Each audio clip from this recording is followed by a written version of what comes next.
Bismillahirrahmanirrahim.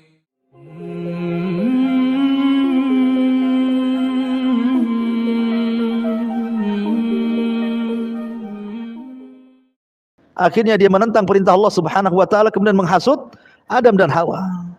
Jadi setiap keputusan yang kita ambil dalam hidup ini bisa jadi takdir kita. Maka hati-hati dalam memberikan keputusan. Ya. Wallahu a'lam.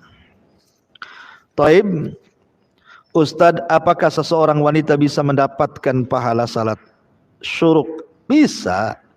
Hadis tentang keutamaan syuruk mencakup laki-laki dan wanita. Cuman ibu kan bisa di rumah.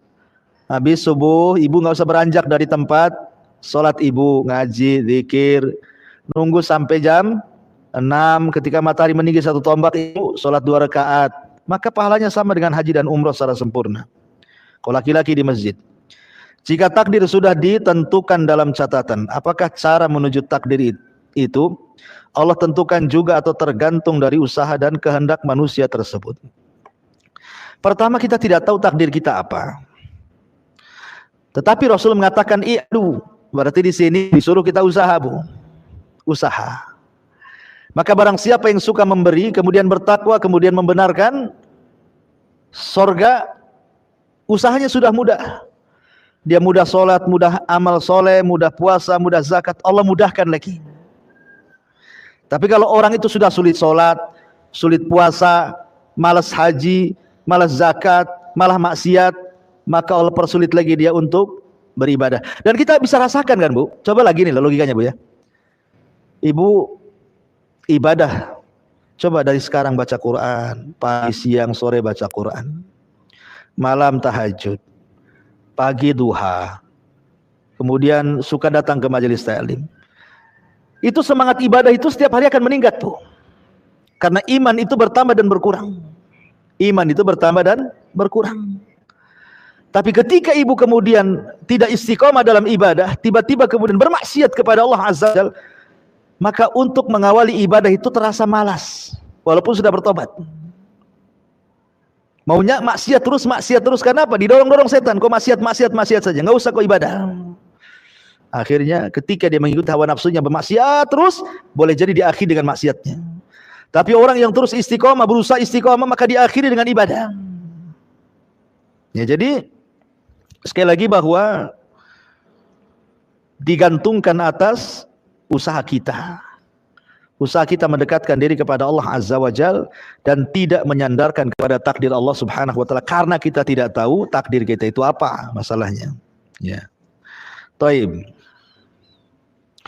Bagaimana upaya kita agar benar-benar ridha dengan takdir dari Allah yang tidak menyenangkan, tidak teringat lagi dengan orang-orang yang menyakiti, melukai, bisa melupakan dengan sikapnya. Iya, saya katakan tadi, satu, manusia berbicara itu karena takdir, dan batas caranya juga karena takdir, sehingga dia bicara pun tidak lepas dari takdir. Jadi kalau dia tidak lepas dari takdir, kenapa ibu stres? Ketika dia mencaci maki ibu itu tidak lepas dari takdir. Dan kalau Allah tidak berkehendak, maka tidak mungkin terjadi apa yang difitnahkan itu. Walaupun ibu difitnah macam-macam, ini itu, silakan memfitnah.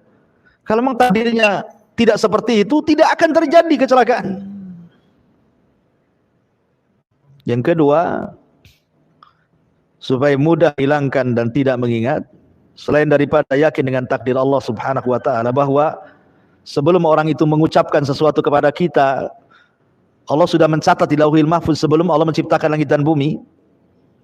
Kemudian berusaha untuk menghindar dan menyibukkan dengan perkara-perkara yang bisa melupakan. Disibukkan dengan ibadah, disibukkan dengan zikir, disibukkan dengan ya hal-hal yang positif supaya lupa, ya kan? Supaya lupa. Tapi yang jelas bahwa ucapan manusia itu tidak lepas daripada takdir. Paling tinggi ucapan manusia itu tetap masih di dalam takdir Allah Subhanahu wa taala. Jadi ibu jangan khawatir. Tidak akan mungkin terjadi apa yang difitnahkan itu kalau memang takdirnya tidak akan terjadi. Bagaimana dengan ucapan semoga husnul khatimah kepada orang yang sudah meninggal. Boleh kalau dalam rangka doa. Dalam rangka doa boleh. Mudah-mudahan aku memang lihat orang itu baik semasa hidupnya. Mudah-mudahan dia diangkat derajatnya, didekatkan dengan Allah, dimudahkan hisabnya, dimasukkan ke dalam surga. Enggak apa-apa. Itu kan doa. Selama dia mati dalam kondisi beriman, kecuali mati kafir enggak boleh. Ya. Kemudian yang terakhir, bolehkah baca doa witir di luar Ramadan? Maksudnya doa kunut witir itu ya, karena di situ ada doa mohon supaya terhindar dari takdir buruk. Bolehkah baca doa witir di luar Ramadan? Maksudnya apa ini kunut witir ya? Ya, bolehlah. Kalau memang witir itu kan bisa dilakukan di luar Ramadan, bisa dilakukan di dalam Ramadan. Kenapa disebut kalau witir di bulan Ramadan itu disebut tarawih? Kan ada 3 istilah Bu yang Ibu harus pahami ya. Qiyamul lail, tahajud, tarawih. Gitu ya. Itu 3 istilah. Kalau Ibu sholat malam setelah Isya itu disebut qiyamul lail. Kalau di luar Ramadan. Jadi kalau Ibu habis sholat Isya karena takut bisa bangun Bu ya, langsung aja Ibu sholat malam 11 rakaat. Ya kan? 2 baru 1 gitu ya. Tapi kalau Ibu ingin tidur dulu, baru kemudian qiyamul lailnya setelah tidur, itu disebut tahajud namanya. Disebut tahajud. Kalau qiyamul lail salat malam setelah tidur, Ibu bangun sepertiga malam akhir, disebut tahajud. Tapi kalau di bulan Ramadan, orang qiyamul lail setelah Isya disebut tarawih. Nah itu ya Bu ya. Itu namanya istilah-istilah yang disebutkan para ulama. Jadi boleh seseorang membaca doa witir di luar Ramadan, tidak ada masalah. Kemudian pertanyaan selanjutnya, Ustaz, jodoh itu pilihan atau takdir? Ya, jodoh itu takdir. Tetapi kita harus memilih. Ya.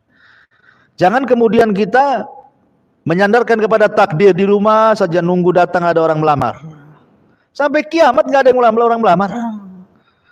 Jadi kita tidak boleh tawakal tanpa ada akhdhu bil asbab, mencari sebab. Jadi dua-duanya takdir. Ya. Jodoh itu pilihan atau takdir? Ya takdir. Tapi kita harus memilih. Mencari. Ya, karena kan kita tidak tahu takdirnya, makanya harus mencari. Mencari yang baik agamanya, yang soleh, yang soleha gitu ya.